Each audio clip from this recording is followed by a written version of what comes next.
Hello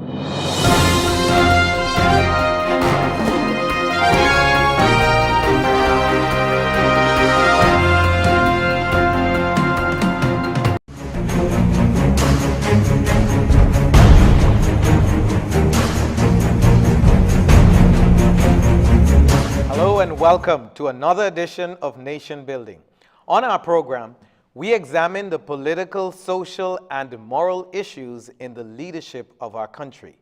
And on our program today, as always, we have an exciting guest. We're going to take a departure from politics this week, and we're going to talk to someone that is very involved, playing a leadership role in a major company in the Commonwealth of the Bahamas. When we come back, I'll introduce my guest.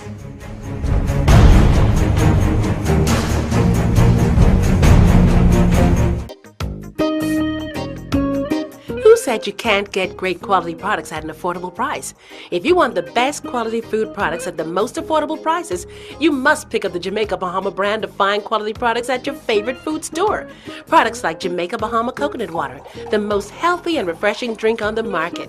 Jamaica Bahama Fruit Punch, the only fruit punch in the Bahamas made from real fruit. Jamaica Bahama Coconut Milk, green pigeon peas with coconut milk, condensed milk, kidney beans with coconut milk, corned beef, green. Our Aliv company didn't choose you just because you're Bahamian. You are, I'm told by one of your leaders, your chief Aliv officer, in fact, when he was here, that you are one of the bright and shining stars.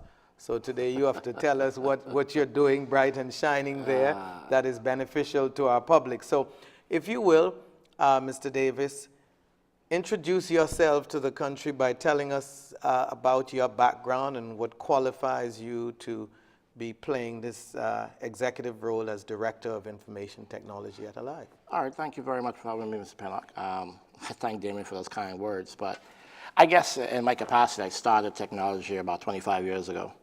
I think my first position was, it's interesting, in 1993 when I came home from college, I couldn't find a job. Well, I couldn't find one that I like, I should say. And so in October 1993, I started my own business. Interesting. Right, that then was called Bayshore Solutions, Bayshore Management Services.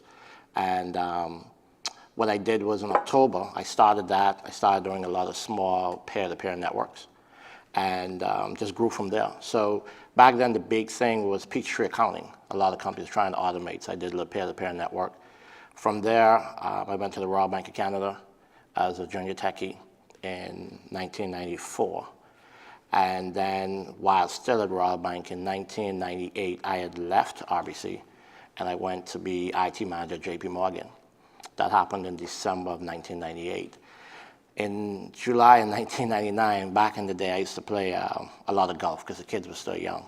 At that time, RBC retail banking and RBC private banking had split. So and you were with the retail banking initially? I was the retail banking initially, correct. And so the director that was in charge of RBC private banking, he said, hey, I understand you play golf, let's go play some golf.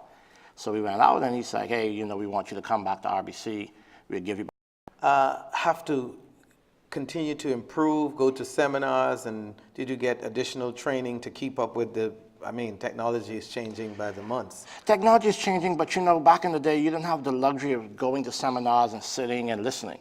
You basically learned on the job. And one like myself, I got married very young, and I started my family very young. So what I used to do was, in between work at home, I used to read a lot. So any information I got, I just used to eat it up.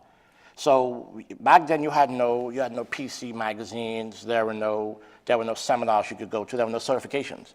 It was just a matter of fact of learning, and I was always hungry, right? If you understand my upbringing, I always wanted to make sure that I provide better for my family based on the way I was brought up. I think I was brought up very well, but I was always hungry. So, you know, when you look at it at 28, in 1993, I formed my own business at 28. Not only did I start a new career with RBC, I also moved into my home with my family at 28. So I've always been aggressive. So over the years, and then as things got a little better, then you start attending seminars and you start attending conferences. But 99.9% of the stuff that we did back then, we did it on the fly. Okay. So why Aliv? Why, and before you answer why Aliv, I know we jumped ahead, so let me ask you, what did you do just before Aliv in the years why Aliv might have. Okay, well, I mean, in 2010, I left organized companies, meaning that December 31st, 2010, I stopped working for retail. I stopped doing offshore banking. In January 2011, I decided to go on my own and start a business called Bayshore Management Services Limited. And in January 2011 until July 1st, 2016, I was basically running my own business called Bayshore. So you worked as a contractor for companies? I was a consultant. Our competitor, I consulted with them for 2 years. You mean Aliv's competitor? Aliv's competitor. I consulted with them for 2 years. I played a major role in the rollout of the 4G platform. I did some work for them as far as email automations, private cloud configuration, as well as single sign-on. So I spent 2 years with them from August 2011 until August 2013 when my contract was not renewed. So Aliv fished you from their competitor? Actually, my competitor politely asked me to leave in August 2013, and in between 2013 and March, April of 2016, I was basically building my business, right? So we went from myself in January 2011. At that point, at my peak when I went to Aliv, I had a total of 8 staff, a complement of 8 staff. You know, Bayshore clients such as Atlantis, I had clients as our competitor. We did a lot of automations and work for the Bahamas government.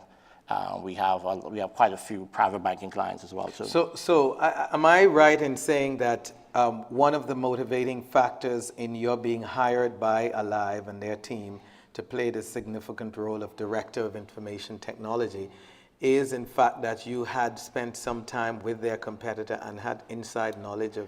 Inside knowledge, no. Telecoms knowledge, yes. Okay. Right, because they wanted, because it was so much work to do in such a short period of time that they wanted to have persons on the ground running who could quickly understand and adjust to the telecommunication explosion.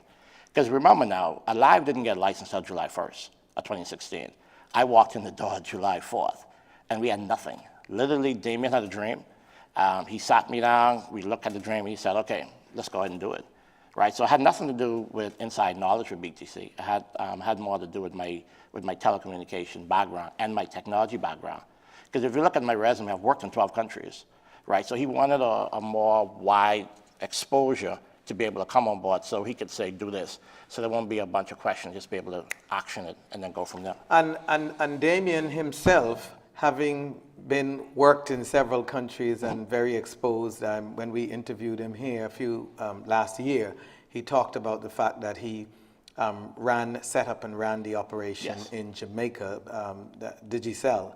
And so he came with a wealth of experience as Jamaica, Honduras, Haiti. And worked in the US. And so is your management team, are you guys, is it pretty much that's the resume of the management team? People who have this wealth of background and experience? The management team is, when you look at the makeup, right, it's about 8 of us that actually run the business, 8 senior managers. So you have Damien, who former CEO of Digicel. You have Johnny Bates. We have Johnny Ingo, who is responsible for marketing, also former CEO of Digicel. You have Alan Bates, who's responsible for sales, former CEO of Digicel. You have Patrice Thompson, who's our director of HR. She has a vast amount of human resources experience. I think she came from Atlantis. You got Barry Williams, who was very trained, a CFO. He was actually one of those who helped build Cable Bahamas to where it's at now. Then you have Gravette Brown, who recently joined our team, but Gravette has... She's in marketing? She's responsible for business development. She has a wealth of knowledge. She's also worked internationally as well, too. Has one of the highly sought after MBA degrees as well, too. So I think you would notice that the team of foreign as well as local talent is very knowledgeable. What I'd like to do before we go to a break is to find out what it is that and who is responsible for driving this exciting and attractive marketing campaign that Aliv have. But before we do that and go to the break, I'd like to ask one last question, and that is, how many Bahamians, for the benefit of our viewers watching, how many Bahamians are currently a part of this management team that you talk about? I said 8. I also forget Jay Naylor, who is our COO. Right now, there's myself, Patrice, Barry, Gravette. So there are 4 Bahamians that are part of the senior management team. playing a significant role. Playing a very big role, yes, correct. You're watching Nation Building. I'm your host, Winston Pinnock, and we'll be right back talking about Aliv today, right after these messages.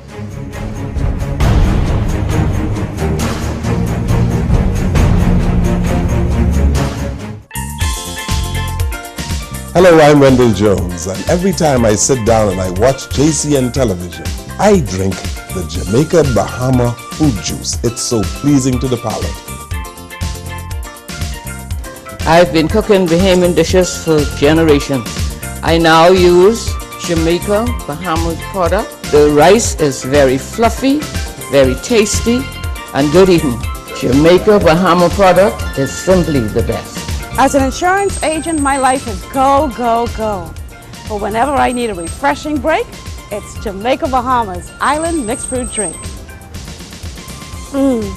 Good. Hi, I'm Debbie Bartlett from GEMS 105.9 FM. The effect that Island Junkanoo Juice Medley has on me is exhilarating.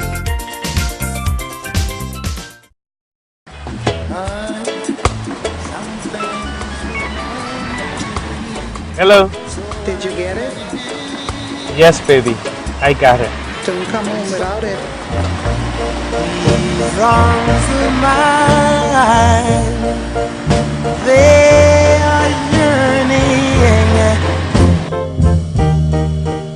yearning for wanting you.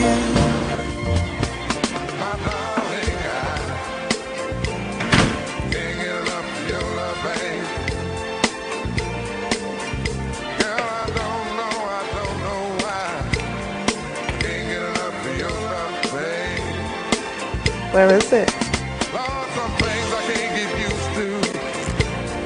Strongback is distributed by Jamaica Bahamas Import and is available at your favorite food or convenience store nationwide. For more information, call 341-4091 in Nassau and 351-8282 in Freeport. Who said you can't get great quality products at an affordable price? If you want the best quality food products at the most affordable prices, you must pick up the Jamaica Bahama brand of fine quality products at your favorite food store. Products like Jamaica Bahama Coconut Water, the most healthy and refreshing drink on the market. Jamaica Bahama Fruit Punch, the only fruit punch in the Bahamas made from real fruit. Jamaica Bahama Coconut Milk, green pigeon peas with coconut milk, condensed milk, kidney beans with coconut milk, corned beef, green pigeon peas, mackerel, and corn. Jamaica Bahamas' fine line of products is available at all your favorite food stores and convenience stores nationwide. Telephone 351-8282 in Freeport and 341-4091 in Nassau. I don't wanna wait. No, I don't wanna wait.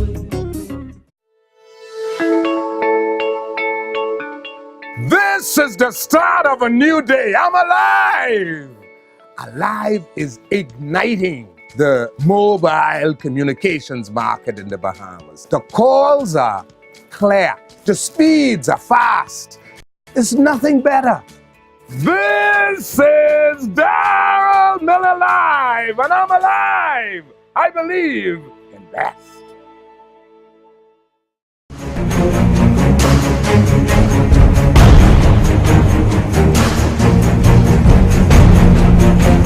Hello and welcome back to Nation Building. I'm your host, Winston Pinnock, and we're here today talking Aliv. And as all Bahamians know by now, Aliv is creating and has created major waves in our country and has brought telecommunications, I believe, to another level in bringing down rates significantly. I heard one of my staff said to me the other day that they would not go back to the competitor because they felt that they were paying these high rates all this time, and all of a sudden now everybody is competing. So you guys have sold people on this whole premise that you're providing better rates, and I'm sure you'll argue better quality service to the Bahamian people, which they are happy for. And even those that I guess are working with using your competitors, you've been a benefit to them too, because you've driven rates down in the marketplace. I guess in a monopoly environment, you tend to do that, right? If you follow the path of our competitors, you know, we went from TDMA to GSM, and now we're at 4G LTE. We entered the market because we didn't have the constraints of a legacy system, right? All of the prior technology. So we entered the network as a 4G LTE fast network, right? So a lot of persons saying, oh, well, the more people that get on the network, it's going to slow down. Well, we're well over 100,000 users now, and the capacity is still there. What is your target? Well, our goal is ultimate dominance, of course. But I think initially, we had a small target, 25%. I think we're well over 35% of the market share now. So you're ahead of your target to date. Right now we're on target to suffice the goals that we laid out, right? But you know, it fluctuates. Every day is something new. Before we get into all that exciting information, I don't want to lose what we left the last segment with, which is talking about the significant Bahamian influence in our society. And Bahamians want to know, how is this new company not just providing them with great rates, but how is this new company and its philosophy in helping to build its team with Bahamians?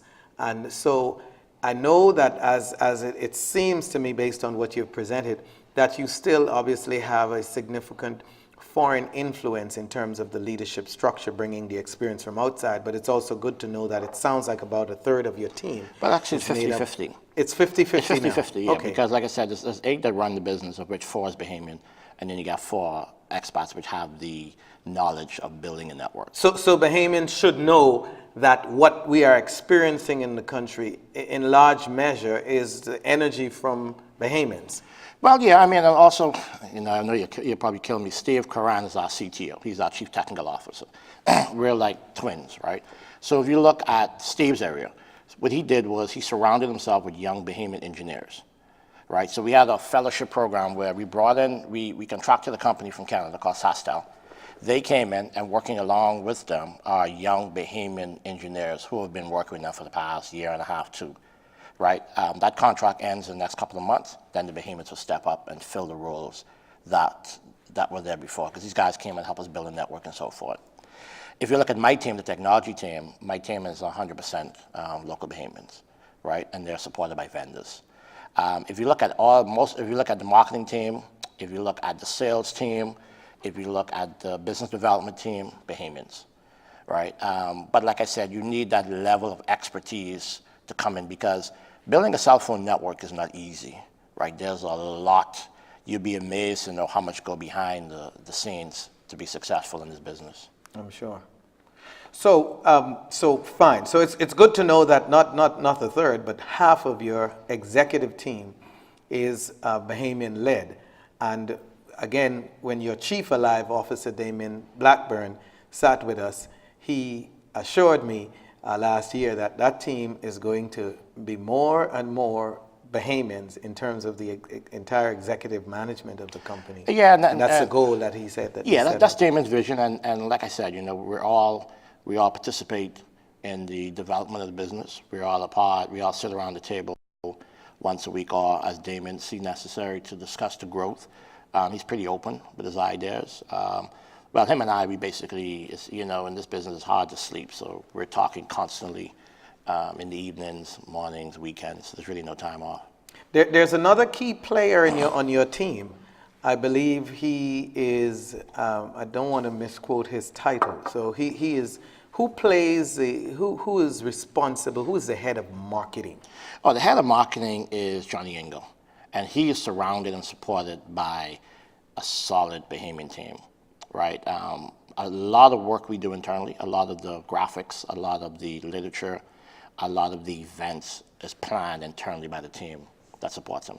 Johnny, talking about no sleep, Johnny looks like he doesn't get much sleep, because he's constantly, every time we meet him or we have a function Alive, he's always energetic, always pushing, always aggressively trying to get to the next level, trying to get on top of the competitor. We're trying to keep Johnny off that coffee and that caffeine. But no, that's just him. I mean, he's passionate. He's passionate about the brand. And if you meet his team, you meet people like Bianca and Sasha, Alyssa, Anissa, Theo, Sheridan, you meet his team, you'll have that same passion because they're constantly going. It's always something that's going on. We did Exuma last weekend. As you know, we just launched an Exuma a week ago. And it's just constantly boom, boom, boom, going. You know, the latter part of 2016, 2017, I think all of us looked like we were high on caffeine because we had so much to do. And the key with this business is marketing. You need to make sure that the product is well explained to the target audience because the Bahamas had one telephone company for 30 years.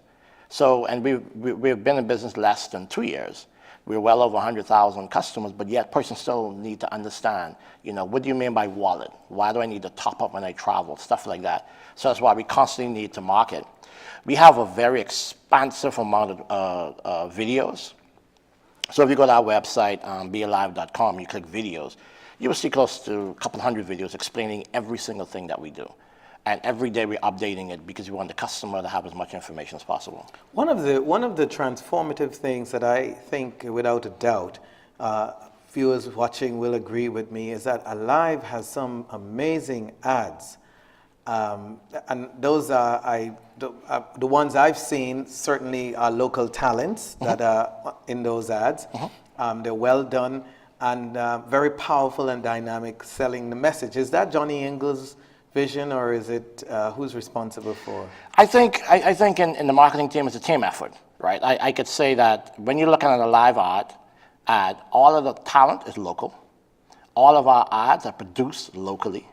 Because one of the things he did when he came in, he's like, you know what, I want to use local talent. So all of the production work, all the filming, the video, the music, all of that stuff is done 100% local. We don't import it. We don't bring people in to do it. Basically, the talent is local, everything. If you look at our Christmas campaign, which we did, which was masterful, and you look at the one that I like was the little boy when he opened the box and it lights up. That's a local Bahamian, right? If you look at the photos that we did in Roslyn Square, all of our talent are Bahamians. When we first launched the brand, if you saw all the big pictures on the side of the vans and all the posters, every one of them are Bahamians, 100% Bahamians. One of it is a very interesting story, and especially in the short period of time that you guys have been able to bring about what I've considered a revolution in telecommunications industry. And again, you continue to emphasize that it's a team effort, and the team gets credit for it. When I talk to your chief Aliv officer, he seems like you guys are programmed because you preach the same doctrine. It's not programming. I mean, to be honest with you, it is a team effort. I mean, we're not perfect, but what we try and do is, as a management team, we try and ensure that the message and the communication is there.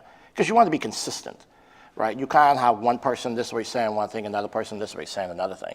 So what we do is we come together, like I said, that you take like Gravette in business development, right? She's done some masterful things. She did a plan with University of the Bahamas. We're doing something with the alumni program, and now we're doing something with Schools Plus, right? And as you know, last Friday we just launched Apple for Life, right? All of these programs are discussed, they're hashed out.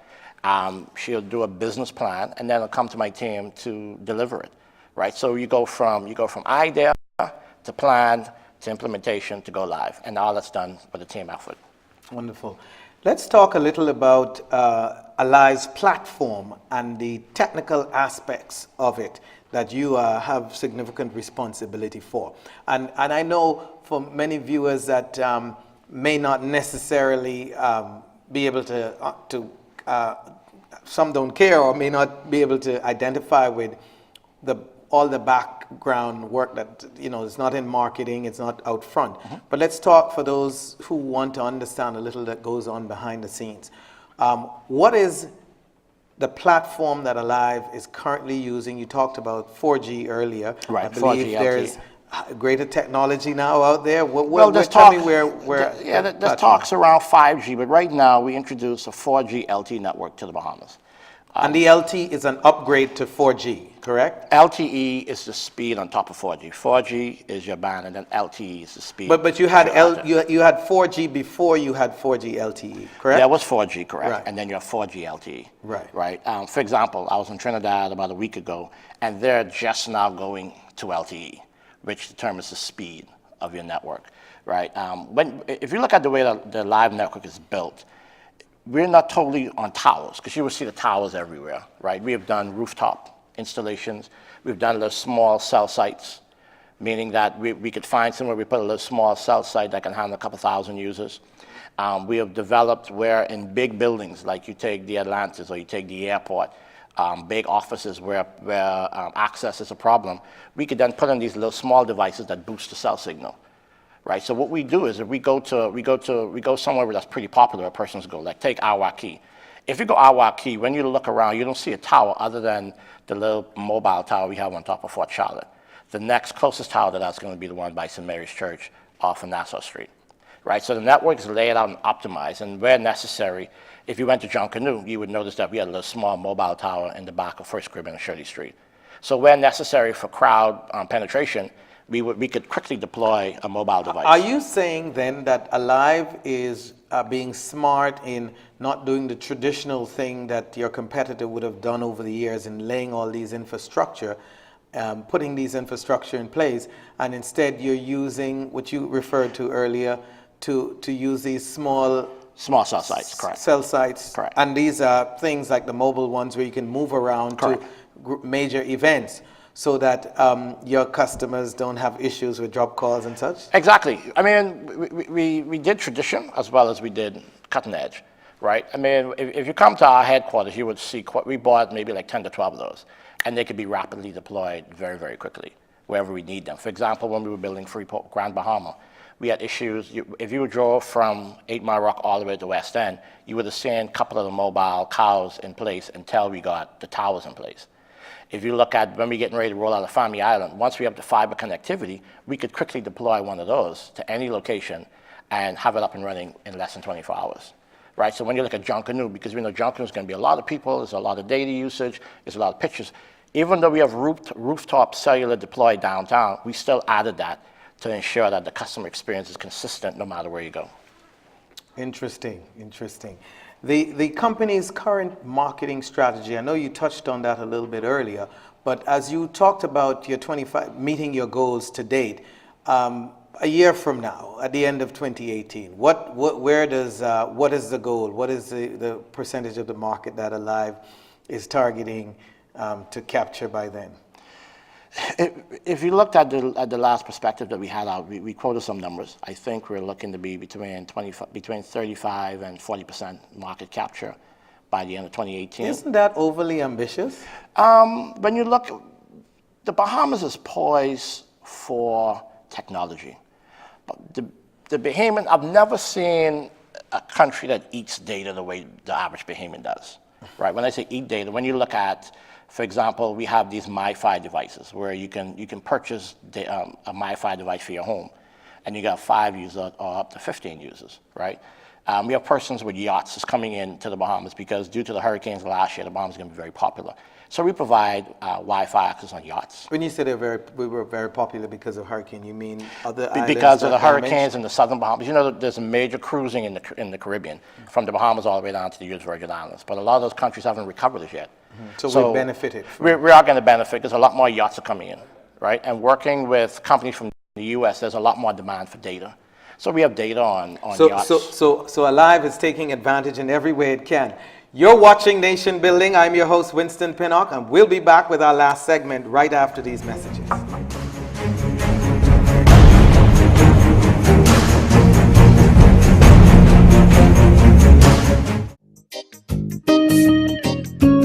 Who said you can't get great quality products at an affordable price? If you want the best quality food products at the most affordable prices, you must pick up the Jamaica Bahama brand of fine quality products at your favorite food store. Products like Jamaica Bahama Coconut Water, the most healthy and refreshing drink on the market. Jamaica Bahama Fruit Punch, the only fruit punch in the Bahamas made from real fruit. Jamaica Bahama Coconut Milk, green pigeon peas with coconut milk, condensed milk, kidney beans with coconut milk, corned beef, green pigeon peas, mackerel, and corn. Jamaica Bahama's fine line of products is available at all your favorite food stores and convenience stores nationwide. Telephone 351-8282 in Freeport and 341-4091 in Nassau. I don't wanna wait. No, no, I don't wanna wait.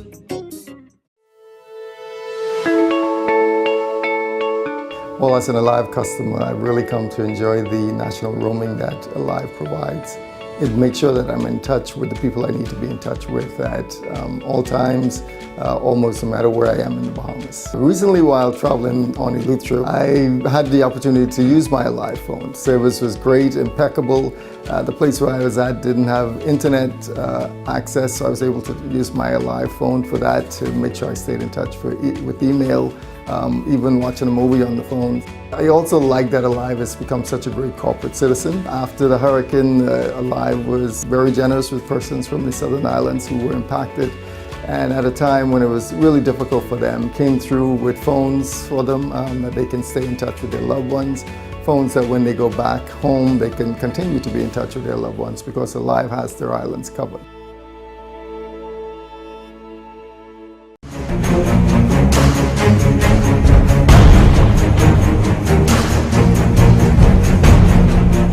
Welcome back to Nation Building. I'm your host, Winston Pinnock, and I'm here today with Mr. Dwayne Davis. And Mr. Davis, of course, is the executive from Aliv, Director of Information Technology, who is talking up Aliv and telling us what wonderful plans Aliv have, and I guess making sure that we are abreast of what the company is doing and how, as Bahamians, we're going to benefit from your company. Mr. Davis, there are some issues that would have been raised over the last year and a half, of course, with the company starting up, the glitches. One of the things that your Chief Aliv Officer, Damien, mentioned when we sat with him was the fact that the company was, in fact, using your competitors, some of your competitors' sites, of course, paying for usage. Which was news to me. I thought initially y'all had set up your own sites. Where are we? Where is Aliv with that now? In terms of, is that still the arrangement, or are you setting up more of your own? Well, I guess I wouldn't call it controversial. I guess it's just more sip and gossip, right? It's called co-locations, meaning that if you look at the IRCA requirements for cellular service in the Bahamas, is that what we try and avoid is that why should we build a tower if there's an existing tower, right? So there's something called a co-location agreement, meaning that if BTC have a tower where we need to deploy, and if there's space, we will mount our gear on that tower and pay them for it, right? So I know there's a myth that, like the other day I was traveling and say, oh yeah, y'all need BTC to operate. No, we don't. We're using BTC's infrastructure where we need to. For example, the Bahamas government deployed fiber to every island in the Bahamas prior to the sale of BTC to cable and wireless, right? So the fiber is there. We pay them for it. It's not free. They're not doing us a favor, right? And it's just how it works. Also, right now, if Aliv has not arrived to an island, you're roaming on BTC's network. Like I said to someone, when you go away, if you have an Aliv phone or a BTC phone, you're roaming on Sprint or AT&T. It's the exact same thing. But a customer may well say, why should I go to Aliv when they're using BTC's infrastructure? Why should I believe that Aliv is giving us, deliver better service to us when in some cases they're using BTC's infrastructure? We got to be careful. We're not using BTC's infrastructure. We're paying BTC to mount our equipment. It's our equipment. We're paying for sufficient backhaul to our core network. We're not on BTC's network. We're utilizing BTC for roaming, and where necessary, we utilize their towers for co-location, right? We're built independent. Of course, the networks are connected to be able to have calls from BTC to Aliv, as well as transport means, right? But we're not dependent on BTC to build our network. We're just utilizing them where necessary. Why wouldn't your competitor, if you are in any way depending on renting space or whatever from them, why would they not have an advantage on you? If you look at the Aliv network, and I would tell anyone to do this, any island that you go on where there's BTC and Aliv outside of the main islands, just do a simple speed test. If we're utilizing them, the speed should be like for like, right? If we're utilizing BTC, you shouldn't be getting 50 megs on Atlantis and you're getting 20 megs with our competitors, right? If we're using the same network. Shouldn't it be like for like? I imagine. Right? So, and if you go on our website, you'll see some speed tests that we've done, right? So, for example, in Nassau, I could stand by Trudy's on Iwaki and I could do a test. There's a BTC tower about maybe 100 yards from us. Keep in mind, at the entrance of to the Providence Park development, that's a BTC tower. The next full tower is all the way Nassau Street, which is probably half a mile away. And I will still do a much better speed test. So if we're truly dependent on one provider, it should be like for like. Okay. What you might not have the answer to this, but on behalf of the viewers, I'd like to ask, what makes your competitor unable to, what is their inability to be able to simply step up and match your speed? That I don't have an answer for. I think you'll have to ask our competitor, right? I have no inside knowledge of what my competitors are doing or are not doing. They're in the business, and so I'm simply saying you boast of Aliv having this advantage, and so I'm just simply saying in other words, what caused you to be ahead of them in terms of speed? I think technology, right? When you look, like I said earlier, we have no legacy issues, right? So, and to be fair to our competitor, they came from TDMA, right? They came from old to new. So they got TDMA, then they had 2G, then 3G, then 4G, and then LTE. We just went 4G and LTE. So there's still some components, I assume, of the legacy platform that they had previously. For example, customers come to us all the time and complain, why this phone can't work. We don't use 3G. We are 4G data network, and we may use 3G for voice. So you can't support that type of instrument. So we can't support the older technology, right? So what they call the old bubblers. We got new bubblers, but the old bubbler wouldn't work on our network. So in other words, you're saying that you really, Aliv has an advantage by being newer, by being a newer company, because it stepped into the market when much better technology was available. Well, Aliv, the technology has been available on the market for 3-4 years. It's just how our competitors chose to deploy it.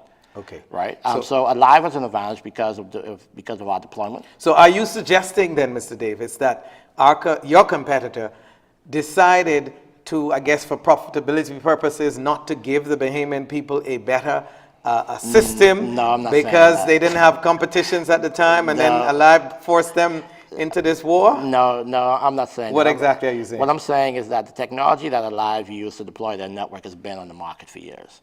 I guess you and your viewers can take from that. Okay. But we can deduce what we deduce from that. But the technology that we're using is modern and let's, before we move on to another important area that I'm sure our viewers want to hear about, let's just address issues, as I mentioned earlier, that would have existed over the last year and a half or year.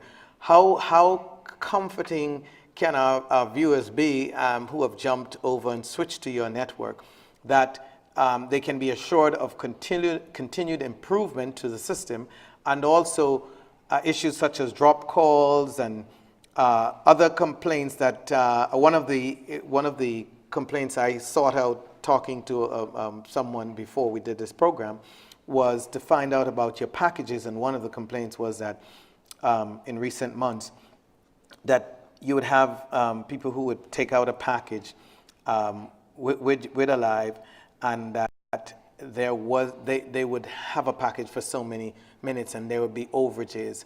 I guess you guys weren't containing those overages or whatever. I'm not quite sure. What is the issue there? Well, specifically on that, first of all, it would have to be a corporate client that would have that complaint. Secondly, when you look at what we deliver to the market, every day we're evolving. Right, like I said, we're less than 2 years old. It's David against Goliath, right? In my department, I manage all platforms. My team and I manage all platforms on the inside. The app, the billing, the top-up system, the plan purchasing, everything comes across my desk, and my team supports me on that. If a customer has overages, it depends on the plan that you pick, right? Because even as a corporate customer, you could say, I want a $45 plan for my employees, right? And that $45 plan will come with 8 gigs of data, 500 voice, and 500 text. And how does that compare to your competitor? I haven't looked at my competitors' packages in a while, but I know that they're very, very much like for like, right? So as a corporate client, you get an invoice at the end of the month, unlike a regular client where you have a plan and you basically get everything in your plan. So when you sign with Aliv, you also implement limits. And you said, above and beyond the plan, I want them to have $50 additional for voice, $50 additional for data, and then I want them to have $100 for when they travel. We're not going to shut you down once your package is gone. We then go into what you call your overage, right? Now, if you say to us as a customer, look, when that plan is finished, shut them down. We can do that for you. But everything that happens on your corporate plan is determined by the corporation that you purchased that plan from. If you want them to have overage, we can do overage. So what we ask our clients is that when you look at your plan, look at it and say, okay, I'm on the $45, but he's constantly going over. Maybe you should move to the next level of packaging, right? Aliv is like a car dealership. You go and you pick the car that you want according to your budget. So as a prepaid customer, you got the weekly, right? You got the weekly $5, $10, $20, and $30 plan, and the $30 is unlimited weekly. On the monthly, you got the 50, you have the 75, and then you have the 120 plan, right? If you take the 120 plan, that's unlimited everything, voice and data, while you're in the Bahamas. Compare that to any of the bills you would get from our competitors, wouldn't even come close, right? So that's unlimited calling to the US and Canada. That's unlimited data, right, with a cap, which is a market cap, as well as unlimited calling within the Bahamas. So you can't go wrong. You could pick the plan that you want. You and your team are good at showing off your brand and your work and what you're doing. Let's talk about competitive rates. Sure. Will Aliv be able to sustain these rates, these attractive rates that it has wooed over customers from your competitor with? Or is this just something that's going to last a season until you've gotten people in? No, it's not a gimmick, because keep in mind that we have roaming of over 190 customers. We had to go to each particular cellular phone company, like an AT&T, like a T-Mobile, like a Verizon, and say, hey, look, we'll be roaming, this is what our rates are. Those are the rates that are offered to us by the vendor. The only way we will go up if our supplier goes up. So no, it's not a gimmick where we say, okay, come now, we hook you, and then you go. No. Those are the rates negotiated with our roaming partners. If our roaming partners go up, then we would try and minimize passing on to the consumer. But if we have to, then it's only in relations to what our roaming partners would have done. So if you go to the US, you roam at AT&T. I think AT&T is like 33 cents a minute, I think now. If AT&T goes up, then it's not us. It'll be our roaming partner, because we only pass on to you what's passed on to us by our roamers. And I must admit that one thing Damien's been adamant on, I think we're over 200 roaming partners now, is getting the best rate for the customer, because we want to bring value to the consumer. Not only do we want to bring you a fast, certified, modern network, we also want to give you the best rates in the region. Like we've gone out there and negotiated good rates with Digicel for the Caribbean. If you go to Jamaica a lot, you go Barbados, Trinidad, you will have, there's a preferred rate. On top of that, we could also give you an add-on bundle that you can add, what we call our Caribbean roaming package, that allows you X amount of minutes to be able to call those countries as well. If you mind, and if you have the information, you mind sharing, for those who travel to the Caribbean a lot, places such as Jamaica, Trinidad, Barbados, and people who have their children in school in these various islands, what exciting in terms of offering more than what your competitors are doing? What is there any numbers that you have in your head that you can say, hey, we're significantly cheaper than going with a competitor? I don't have the numbers in my head, but I must admit that we are cheaper than our competitor. We do have a Pacific package that you can buy, which is a Caribbean roaming package that you can purchase and add on to your phone that allows you to call.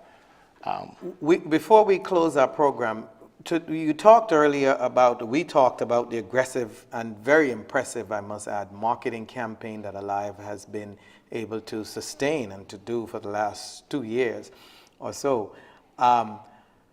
Is that something that we should expect to continue, that aggressive campaign, or is that something that will ease as you earn more and more, you win over more customers? I don't think you should expect us to ease up. I mean, as an example, look at Apple. Everybody knows Apple. Apple advertise every day on every channel for every event. The only way we can stay relevant and the only way we can get information to our customers is through advertisement and marketing. Just last Friday, we launched Apple for Life.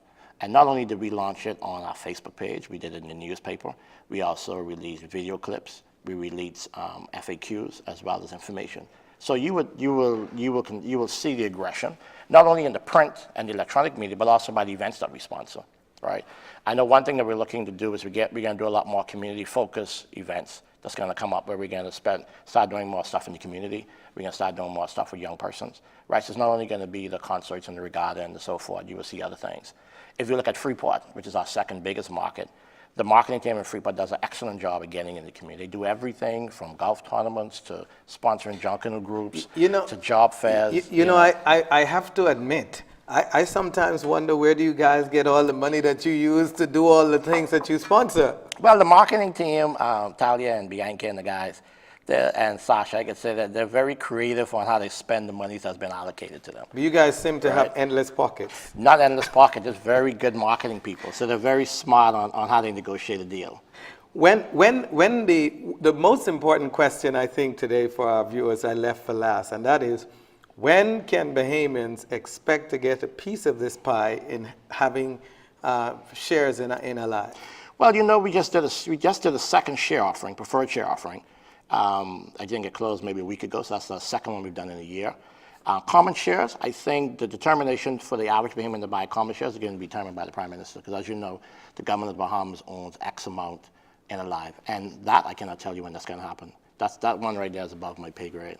Okay. How can you say how big is the government shares for the benefit of viewers in Aliv? I think government owns 51.5%, I think. So the government is a majority shareholder? Government is majority holding, and the company called Holding Co. And then the other is owned by And if my facts are not messed up, I believe that the government is supposed to be offering majority of those shares eventually to the public. I've read that in the newspaper. Yeah. I'm not privy to that. I think that is supposed to be the plan, subject to. I think so, yeah. to But I'm not change, privy to that obviously. information, so I really couldn't tell you when. Wonderful. You know what? It's been a pleasure, Mr. Davis, No, it's been having my you pleasure here having me. on Nation Building. I Thank you believe very you much. guys are, in fact, helping us to build this wonderful country of ours. On behalf of all of us here at Nation Building, I wish to thank you for joining us today. Stay tuned for next week's edition, when we bring you another informative education and a very important program right here on Nation Building. Have a great week.